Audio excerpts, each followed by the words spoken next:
Good morning, good morning, good morning, good morning all of you. कैसे हैं आप सभी लोग? आशा करते हैं सभी लोग सुरक्षित होंगे, अच्छे होंगे सभी लोग। हम लोगों ने कैलेंडर स्टार्ट कर दिया था और कैलेंडर का कल हम लोगों ने हल्का सा इतिहास देखा था, समझ में आ गया होगा सभी लोगों को। और दिन निकालना हम लोगों ने बस सीखा ही था, दिन निकालना हम लोगों ने सीखा था। उसमें बताया गया था कि दिन कैसे निकाला जाता है, तो आपको कोड बताए गए थे, ढेर सारे कोड आपको याद हो गए होंगे। 144, 025, 036, 146, 144, 025, 036 और 146, ये आपके महीनों के कोड थे। लीप ईयर कैसे निकाला जाता था? लीप ईयर निकाला जाता था, 4 से भाग देते थे हम वर्ष में, जो भागफल आता था वो हमारा लीप ईयर होता था। सेंचुरी कोड कैसे निकाला जाता था? सेंचुरी कोड 400 से भाग दिया जाता था सेंचुरी को, और 400 से भाग देने के बाद जो शेष फल बचता था उसके हिसाब से हमें कोड दिए गए थे। 6420, 6 लोगों ने 420 ही करे। ये इतना आप लोगों को अगर अच्छे से याद हो गया है तो कोई भी दिन अगर आपको दिया गया हो, आपको निकालने में समस्या नहीं होगी, आसानी से आप निकाल सकते हैं। चलिए अब आगे की प्रक्रिया देखते हैं। जैसे आपको एक समय डेट दी गई है, कोई भी डेट ले लीजिए, जैसे 26 नवंबर 2043 को कौन सा दिन होगा। ये सॉरी 2 लिखा है, 2043 को कौन सा दिन होगा, 26 नवंबर 2043 को कौन सा दिन होगा। तो देखिए तारीख कितनी है, 26 नवंबर। नवंबर का कोड क्या होता है, 4 होता है। कितना होता है, 4। वर्ष कितने हैं, 43। कितने वर्ष हैं, 43। आधी वर्ष कितने होंगे, 4 एकम 4, 10। शताब्दी कोड कितना हो जाएगा, 2000 को 400 से भाग देंगे, 0 बचेगा, 0 का कोड होता है 6, तो यहाँ कितना आ जाएगा, 6। 7 से इनको सबको भाग दे देना है। अब 7 के पहाड़े में आपको पता है, जो 7 के टेबल में आता है उसको उड़ाते जाइए और शेष लिखते जाइए। 7 चला गया, कितना बचा, 3। 42 चला गया, कितना बचा, 1। 6 और 1 7, ये चला गया। 4 और 3 7, ये चला गया। 21 चला गया और कितना बचा, 21 और 5 26। 5 का मतलब कौन सा दिन होगा, बृहस्पतिवार। बृहस्पतिवार।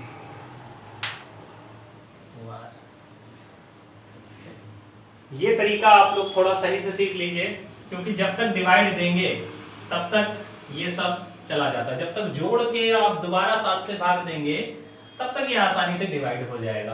क्योंकि मैथ में आपने इतना सिंप्लीफिकेशन में सीखा होगा कि जैसे कहीं लिखा हुआ है, डेट क्या है, 26, नवंबर का कोड कितना बताया आपको, 4, वर्ष कितने हैं, 43, आधी वर्ष कितने होंगे, 10, शताब्दी का कोड कितना होगा, 6। इन सबको किससे भाग देना है, 7 से भाग देना है। इन सबको 7 से भाग देने का मतलब है सबके नीचे 7 है, 26/7, 4/7, 43/7, 10/7, 6/7। यानी कि इन सबको जब जोड़ेंगे और 7 से भाग देंगे तब भी वही आएगा आंसर। और अलग अलग 7 के टेबल से भाग दे दीजिए, जो 7 के पहाड़े में आते हैं उनको काटते जाइए। 42 आता है 7 के टेबल में, 1 बचा, कितना बचा, 1। 6 और 1 7 चला गया। 7 आता है 7 के टेबल में, 3 बचा। शेष लिखना है, ध्यान दीजिएगा, शेष लिखना है। 4 और 3 7 चला गया, 21 चला गया, कितने बचे, 5। 5 का मतलब होता है बृहस्पतिवार। क्या होता है, बृहस्पतिवार।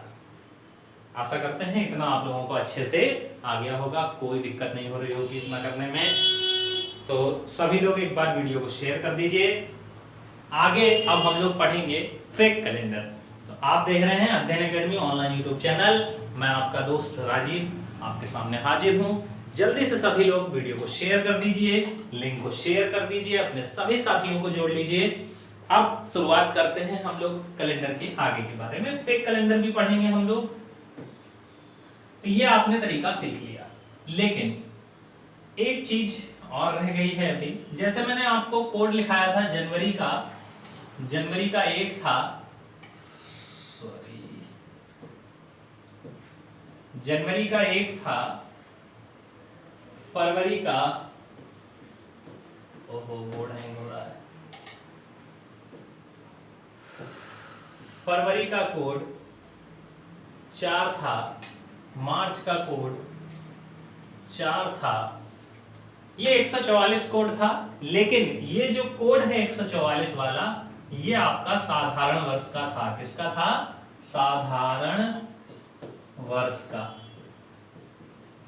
अधिवर्ष में क्या होता है? जनवरी और फरवरी का कैलेंडर चेंज हो जाता है, जनवरी और फरवरी का कोड चेंज हो जाता है। किसमें?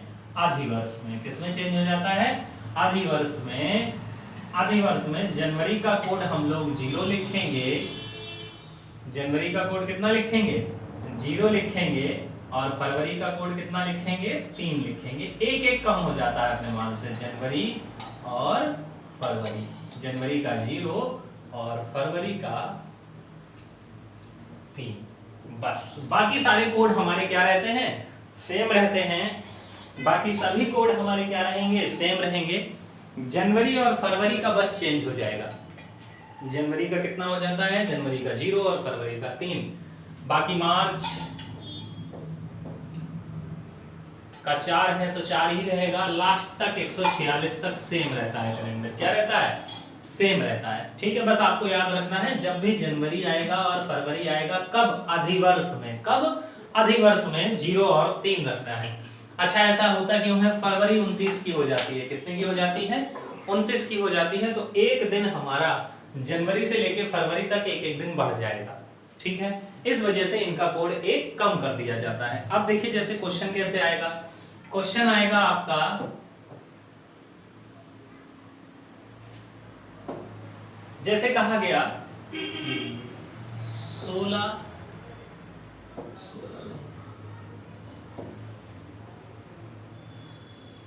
7 फरवरी 2012 को कौन सा दिन था? 7 फरवरी सन 2012 को कौन सा दिन था?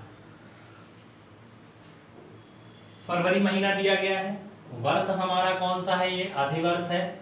आज बोर्ड हैंग कर रहा है। वर्ष हमारा कौन सा है? अधिवर्ष है।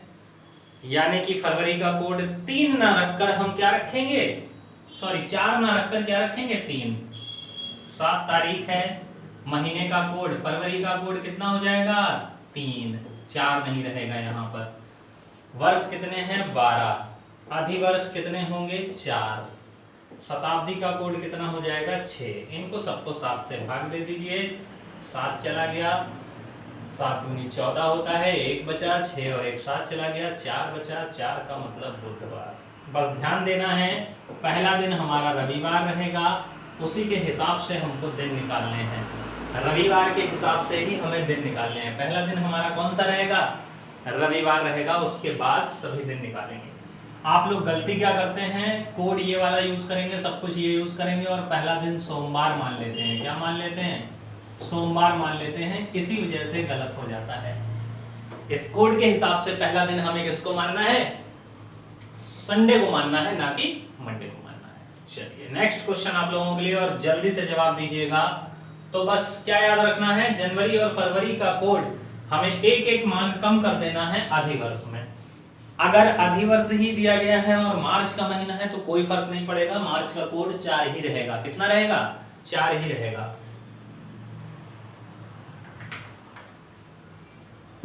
अब जरा जल्दी से निकाल के दिखाएं सभी लोग कि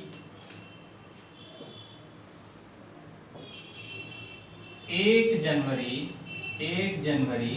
सन 2000 को कौन सा दिन होगा? 1 जनवरी सन 2000 को कौन सा दिन होगा? सभी लोग बताएं। 1 जनवरी सन 2000 को कौन सा दिन होगा? जितने लोग हैं सभी लोग जवाब दें। तो देखिए, अच्छा हो सकता है कई लोगों को दिक्कत हो रही हो कि सर आंसर नहीं आ रहा है, इसमें कैसे निकाला जाए। तो 1 जनवरी सन 2000 को दिन कौन सा है और कैसे ज्ञात किया जाएगा? देखिए तारीख कितनी है? 1। जनवरी का कोड यहां पर क्या लिखेंगे? 1 लिखेंगे कि 0 लिखेंगे? तो आपकी जानकारी के लिए बता दूं, यहां पर जनवरी का कोड 0 लिखा जाएगा, ना कि 1 लिखा जाएगा, क्योंकि ये 2000 जो है ये अपने आप में अधिवर्ष है, और हमने बताया था अधिवर्ष में जनवरी और फरवरी का कोड क्या हो जाएगा, 0 और 3 हो जाएगा, यानी कि यहाँ पर 0। वर्ष कितने हैं, 0। अधिवर्ष कितने हैं, 0। शताब्दी कोड कितना हो जाएगा, 6/7। अच्छा, अब कई लोगों को डर लगने लगता है, एक बार 0 आ गया, 2 बार 0 आ गया, 3 बार 0, तो कई लोगों को अपने आप अंदर से डर लगने लगता है कि नहीं, इतनी बार 0 नहीं होना चाहिए था, कुछ गलत हो रहा है। जो होगा 4 बार 0 होना चाहिएगा तो 4 बार होगा, 5 बार 0 होना होगा तो 5 बार होगा। डरने की जरूरत नहीं है, बेखौफ आप आंसर निकालिए अपना। 6 और 1 साथ चला गया, बचा 0, और 0 का मतलब कौन सा दिन होता है, सैटरडे। कौन सा दिन होता है, सैटरडे या शनिवार। अच्छा, जिनको दिन में प्रॉब्लम हो वो देख सकते हैं, कल मैंने आपको दिन बताए थे 1 2 3 4 5 6 7, 1 2 3 4 5 6 7 और 0 दोनों लिखा था मैंने, यहाँ पर 7 भी लिखा था और 0 भी लिखा था। तो पहला दिन कौन सा होगा, संडे, दूसरा Monday, Tuesday, Wednesday, Thursday, Friday और सैटरडे, ये आपको बताया था। तो 7 से जब आप डिवाइड दे रहे हो तो 7 तो कभी बचेगा ही नहीं, 7 बच ही नहीं सकता है। सबसे बड़ा रिमाइंडर क्या बचेगा, 6 बचेगा, यानी कि 7 की जगह क्या बचना चाहिए, 0 बचना चाहिए। ठीक, जब किसी संख्या से हम किसी संख्या को डिवाइड देते हैं तो जिस संख्या से डिवाइड कर रहे होते हैं उससे एक कम रिमाइंडर बचता है, सबसे बड़ा। जैसे आप 10 से डिवाइड कर रहे हैं तो सबसे बड़ा रिमाइंडर 9 आएगा, सबसे बड़ा रिमाइंडर क्या आएगा, 9 आएगा। चलिए, तो इसका आंसर क्या आ गया हमारा, शनिवार। अब ये आप लोगों को अच्छे से समझ में आ गया होगा, कोई दिक्कत किसी को, दिन निकालने में किसी को कोई दिक्कत नहीं है। चलिए, अब एक बहुत अच्छा सा कॉन्सेप्ट पढ़ने जा रहे हैं। अब बिल्कुल बातें मत करिएगा, जो मैं बताने जा रहा हूं ध्यान से सुनिएगा, अच्छे से सुनिएगा सभी लोग। अब हम लोग लीप ईयर के कॉन्सेप्ट पे काम करने जा रहे हैं, लीप ईयर। और ये जो लीप ईयर मैं समझाने जा रहा हूं, ध्यान से समझिएगा। लीप ईयर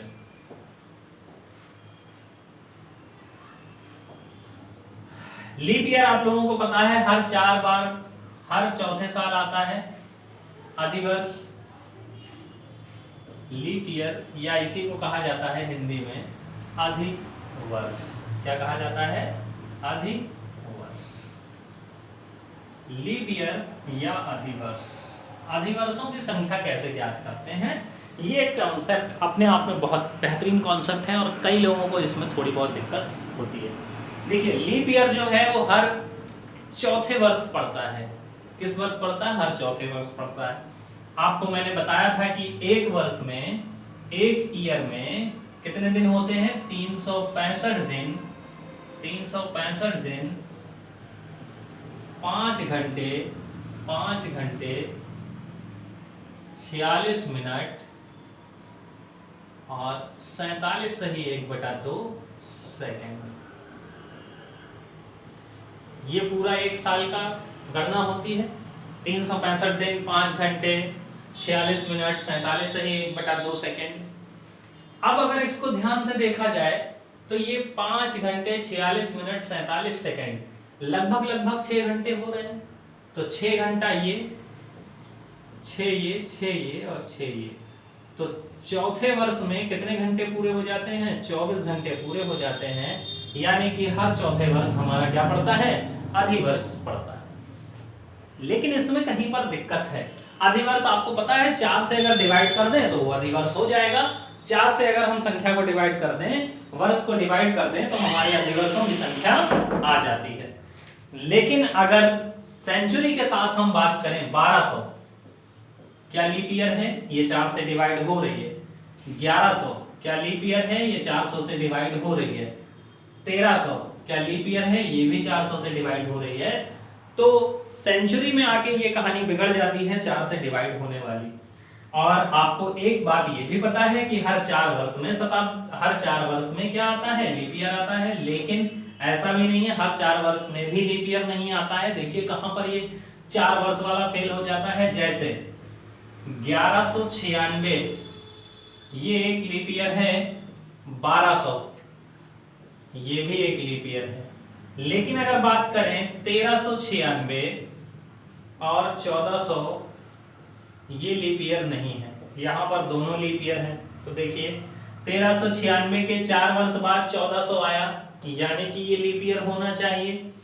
तो यहां पर तो ये हम 6-6 घंटे यानी 24 घंटे जोड़ ले रहे हैं, यहां पर क्यों नहीं जोड़ते हैं, इसी कॉन्सेप्ट पे हम लोग बात करते हैं।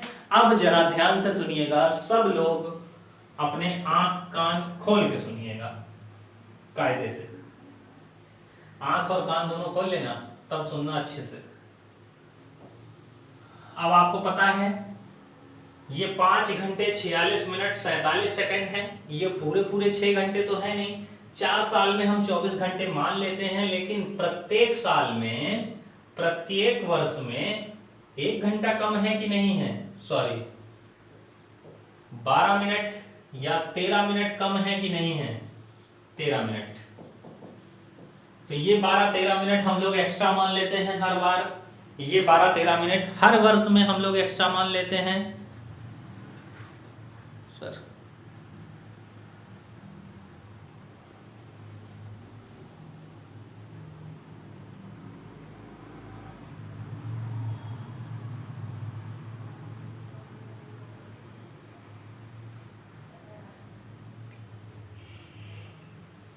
चलिए कोई बात नहीं, थोड़ी सी प्रॉब्लम हो गई थी। तो ये 12-13 मिनट हम हर साल एक्स्ट्रा मान लेते हैं, तो 1-2 साल तो इनका कोई फर्क नहीं पड़ता है। लेकिन अगर इन 12-13 मिनट को हम 400 सालों तक एक्स्ट्रा लेंगे तो हमारे 3 दिन एक्स्ट्रा हो जाते हैं, 3 दिन एक्स्ट्रा हो जाते हैं, अधिक आ जाते हैं 3 दिन। तो अगर ये 3 दिन बढ़ गए तो कभी ना कभी ये दिन मिलकर माह बनाएंगे, वर्ष बनाएंगे, फिर अधिवर्ष बनाएंगे, फिर शताब्दी बना देंगे, तो पूरा कैलेंडर हमारा गड़बड़ा जाएगा। तो इन 3 दिनों जो एक्स्ट्रा निकले हैं, इनसे निपटने के लिए क्या फार्मूला निकाला गया, देखिए जरा इनसे निपटने के लिए क्या फार्मूला निकाला गया, किससे लिखा जाए, चलिए इसी से लिखते हैं, ब्लैक से। शुरुआत में पहले वर्ष से लेके 100 वर्ष तक, यहां पर जो 96वां वर्ष रहा होगा, जो 96वां वर्ष रहा होगा वो अधिवर्ष रहा होगा।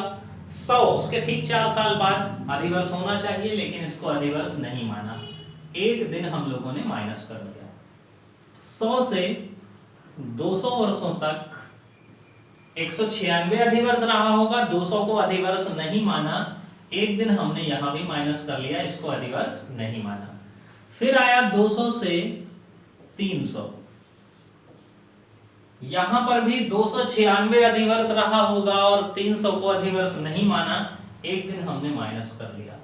तो जो 3 दिन एक्स्ट्रा हुए थे वो 3 दिन हमारे अब माइनस हो चुके हैं, यानी कैलेंडर हमारा बैलेंस हो चुका है। अब जो 300 से 400 वाला वर्ष था, इसमें 396 भी अधिवर्ष रहा और 400 भी अधिवर्ष रहा, यहां पर 1 दिन अधिवर्ष के रूप में जोड़ लिया। तो आ गई बात समझ में, क्या करा यहाँ पर 0 से 100 वर्ष में एक बार माइनस कर दिया, यानी 100वें वर्ष को हमने अधिवर्ष नहीं माना। 100 से 200 तक कहा गया तो 200वें वर्ष को भी हमने अधिवर्ष नहीं माना। 200 से 300 तक कहा गया तो 300वें वर्ष को भी अधिवर्ष नहीं माना। 300 से 400, अब 400वें वर्ष को हमने अधिवर्ष मान लिया, 1 दिन हमने जोड़ दिया। तो जो 12-12 मिनट हम एक्स्ट्रा ले रहे थे, उससे जो 3 दिन एक्स्ट्रा हुए वो हमने इन 3 शताब्दियों में कम कर लिए, हमारा कैलेंडर क्या हो गया, बैलेंस हो गया। अब इससे एक फार्मूला ये निकला कि जिस शताब्दी वर्ष में 400 से डिवाइड हो जाएगा वो शताब्दी वर्ष अधिवर्ष होगा। जैसे आपसे कहा जाए कि क्या 1200 अधिवर्ष है, तो हाँ ये 400 से पूरा डिवाइड हो रहा है, इस वजह से ये अधिवर्ष है। 1300 अधिवर्ष है, बिल्कुल नहीं, ये 400 से डिवाइड नहीं हो रहा है, तो ये अधिवर्ष नहीं है।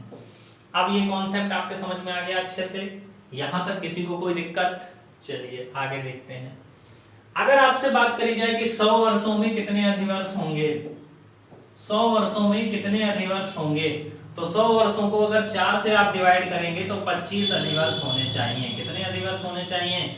25 अधिवर्ष होने चाहिए। लेकिन इसी जगह पर हम बात कर दें कि 0 से प्रथम 100 वर्षों में कितने अधिवर्ष होंगे, तो यहां पर हमारा आंसर 25 नहीं होगा, यहां पर हमारा आंसर 24 सही होगा। कितना सही होगा? 24 सही होगा। क्यों? क्योंकि अभी मैंने आपको बताया है कि 100 को अधिवर्ष, 100वें वर्ष को अधिवर्ष नहीं माना था। ठीक है, तो प्रथम 100 वर्षों में अगर आपसे पूछा जाए कि कितने अधिवर्ष होंगे, तो कितने अधिवर्ष होने चाहिए? प्रथम 100 वर्षों में 24 अधिवर्ष होंगे। तो 0 से 100 तक अधिवर्षों की संख्या कितनी होगी? 24। 100 से 200 तक अधिवर्षों की संख्या कितनी होगी? 24। 200 से 300 तक अधिवर्षों की संख्या कितनी होगी? 24। 300 से 400 तक अधिवर्षों की संख्या कितनी होगी? यहां 24 नहीं होगी, 25, क्योंकि 396 भी अधिवर्ष है और 400 को भी अधिवर्ष मान लिया। तो अब अगर पूछा जाए कि 400 में अधिवर्षों की संख्या कितनी है, तो 25 चौके 100 और 3 कम यानी 97। 400 वर्षों में कितने अधिवर्ष होंगे? 97 अधिवर्ष होंगे। यहां तक किसी को कोई दिक्कत? यहां तक किसी को कोई दिक्कत? और ये कॉन्सेप्ट जो मैंने आपको समझाया है, ये आपको पूरे YouTube पर कहीं देखने को नहीं मिलेगा। एक ही दो जगह हैं जहां पर आप ये देखने को मिलेगा। किसी किताब में इतना डीपली आपको कोई नहीं बताएगा, किसी भी किताब में आपको ये इतना डीपली नहीं मिलेगा कि 400 से डिवाइड क्यों किया जाता है। ये तो सबको पता है कि 400 से डिवाइड होता है सेंचुरी में, अब क्यों डिवाइड किया जाता है आप ये बता सकते हो कि भैया इसलिए 400 से डिवाइड किया जाता है, क्योंकि जो 3 दिन एक्स्ट्रा हो जाते हैं उनको हमें कहीं ना कहीं माइनस करना होता है, इस वजह से 400 से डिवाइड किया जाता है। तो प्रत्येक 4 वर्षों में अधिवर्ष आता है ऐसा जरूरी नहीं है। कॉमनली हर चौथे वर्ष अधिवर्ष आता है। जहां पर शताब्दी वर्ष का कॉन्सेप्ट आएगा वहां 400 से डिवाइड किया जाएगा। किससे डिवाइड किया जाएगा? 400 से डिवाइड किया जाएगा। तो 400 वर्षों में कितने अधिवर्ष हो गए? 97 अधिवर्ष हो गए। अब आपसे कितने भी अधिवर्ष पूछ दिए जाए निकाल लोगे आराम से। जैसे मान लिया आपसे पूछा गया प्रथम 800 वर्षों में कितने अधिवर्ष होंगे? How many leap years in first 800 years? How many leap years are there in first 800 years? बताइए। तो 400 वर्षों में आपको पता है 97, तो ये 400 का 2 गुना है, तो इधर भी 2 गुना कर दीजिए। 97 दूना 7 दूनी 14, एक हासिल लगा, 9 दूनी 19, तो 194। कितना हो गया? 194। तो 800 वर्षों में कितने अधिवर्ष हो गए? 194 अधिवर्ष हो गए। ऐसे कितने का भी दे दिया जाए निकाल लोगे आप लोग। पूछा जाए, एक क्वेश्चन पूछा जाए तो जरा बताएं कि क्वेश्चन है, क्वेश्चन ध्यान से देखिएगा। प्रथम, अच्छा आपको पता है लीप ईयर कब होता है, अधिवर्ष कब होता है? जब हमारी फरवरी 29 की हो जाती है। कितने की हो जाती है? 29 की होती है, तभी हमारा अधिवर्ष होता है। ये आप सभी लोगों को पता होगा, इस बात को दिमाग में रखिएगा कि जब जब फरवरी 29 की आएगी तभी हमारा क्या होगा? अधिवर्ष होगा। तो क्वेश्चन है आप लोगों के लिए, प्रथम 400 वर्षों में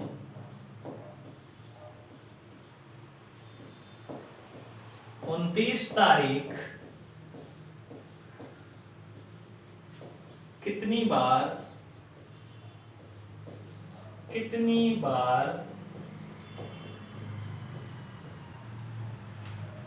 होगी? प्रथम 400 वर्षों में 29 तारीख कितनी बार होगी या कितनी बार पड़ेगी? तो जैसे ही आप आंसर दोगे 97, ये आपका गलत हो जाएगा। 97 आंसर नहीं देना है किसी को, 97 किसी को आंसर नहीं देना है। प्रथम 400 वर्षों में 29 तारीख कितनी बार आएगी, इसमें 97 आंसर नहीं देना है। क्यों नहीं देना है सर? आप गलत कर दिए हैं, हम लोगों का आंसर तो सही निकाले हैं। तो अगर आप बेटा ध्यान से देखेंगे तो हमने 29 तारीख पूछी है मेरे लाल। क्या पूछा है? 29 तारीख पूछी है आपसे, और आप समझ बैठे हैं 29 फरवरी। क्या पूछी है मैंने? 29 तारीख पूछी है, और ज्यादातर लोग इसको क्या समझ बैठते हैं? 29 फरवरी समझ बैठते हैं। तो एक वर्ष में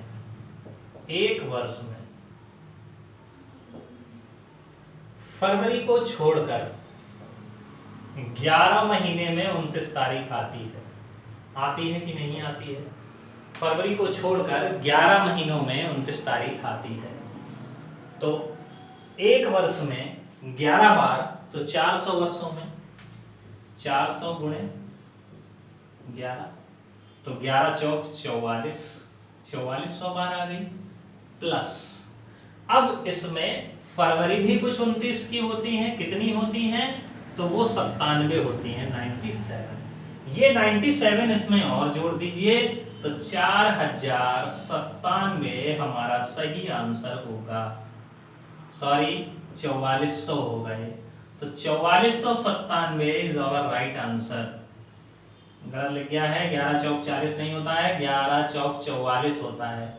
400 को 11 में गुणा करेंगे तो 11 चौक 4400 प्लस 97, तो ये कितना हो जाएगा? 4497।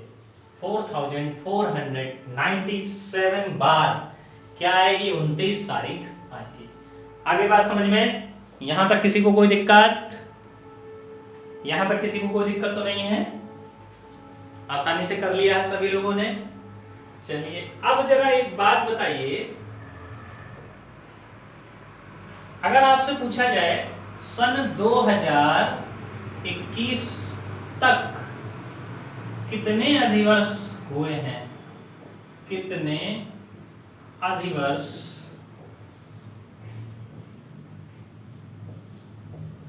पड़े? सन 2021 तक, जीरो से जब कैलेंडर बना वहां से लेकर 2021 तक अधिवर्षों की संख्या क्या होगी? हमारे अधिवर्षों की संख्या क्या होगी, सभी को बताना है। तो देखिए, प्रथम 400 वर्षों में 97 होते हैं। 21 वर्ष अलग निकाल दीजिए, बिल्कुल 21 वर्षों में तो आपको पता है 4 से डिवाइड करोगे तो 5 अधिवर्ष होंगे। कितने अधिवर्ष होंगे? 5। इनको अलग रख दीजिए। अब कितने बचे? 2000 बचे। तो 400 में 97 होते हैं, तो 2000 में कितने होंगे? 4 पंचे 20, यानी 97 में 5 का गुणा करा दें हम। किसका गुणा करा दें? 5 का गुणा करा दें तो हमारा आंसर आ जाएगा। निकाल लीजिए। 7 पना 35 का 5, 3 लगा हासिल, 9 पना 48। तो कितने अधिवर्षों की संख्या हो गई हमारे? 485, 485 लीप ईयर्स। जिसके ना समझ में आया हो वो एक बार फिर देखे क्या किया गया है। देखिए, 0 से 2021 तक आपसे पूछा गया, तो 0 से हम 2000 तक निकाल लेते हैं। कहां तक निकाल लेते हैं? 2000 तक। 21 वर्षों में आपको पता है कितने अधिवर्ष होते हैं? 5। कितने अधिवर्ष होते हैं? 5। इन 5 अधिवर्षों को बाद में हम जोड़ लेंगे। अब 100 वर्षों में 24 होते हैं, तो वहां से भी निकाल सकते हैं, लेकिन 400 वर्षों में 400 में अगर 5 का गुणा करें तो कितना आ जाता है? 2000 आ जाता है। तो 97 में भी 5 का गुणा कर दें हम, तो 2000 वर्षों में कितने अधिवर्ष होंगे ये ज्ञात हो जाएंगे। 7 पना 35, 3 लगा हासिल, 9 पना 48, यानी 45 होता है। 3 जोड़ देंगे तो 48। आ गई बात समझ में? 485 तो ये हो गए। अब 21 वर्षों में कितने थे? 21 वर्षों में कितने थे? 5 प्लस 5 और जोड़ दीजिए तो 490 हमारे टोटल अधिवर्षों की संख्या हो जाएगी, टोटल लीप ईयर हो जाएंगे। यहां तक किसी को कोई दिक्कत, कोई समस्या?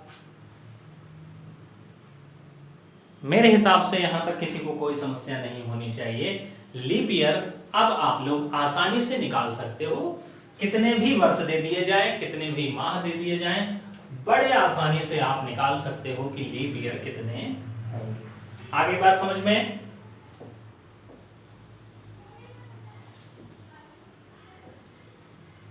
अब कैसा भी क्वेश्चन आ जाए लीप ईयर से बता सकते हो आसानी से।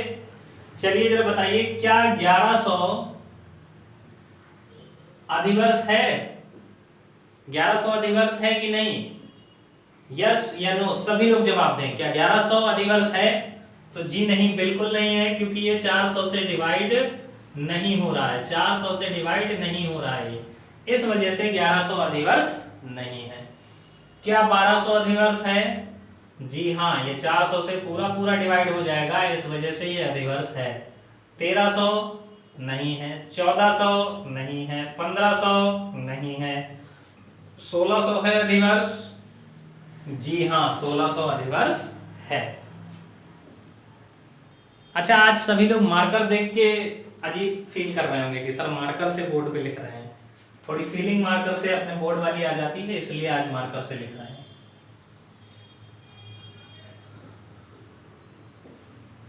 चलिए, तो अधिवर्ष के कॉन्सेप्ट में किसी को कोई समस्या? दिन निकालना आ गया, अधिवर्ष निकालना आ गया अच्छे से। अब हम लोग सीखेंगे विषम दिन ज्ञात करना। क्या सीखेंगे?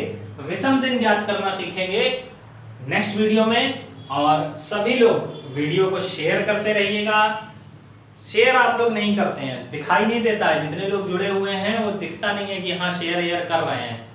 थोड़ा शेयर करिए मजेदार तरीके से, चैनल को और आगे बढ़ाइए। वैसे चैनल बढ़ रहा है, कई हमारे दोस्त लोग हैं, हमारे छोटे भाई बहन लोग हैं, वो चैनल के साथ लगे हुए हैं, चैनल को शेयर भी कर रहे हैं, दोस्तों तक पहुंचा रहे हैं, उन्हें सब्सक्राइब भी करवा रहे हैं।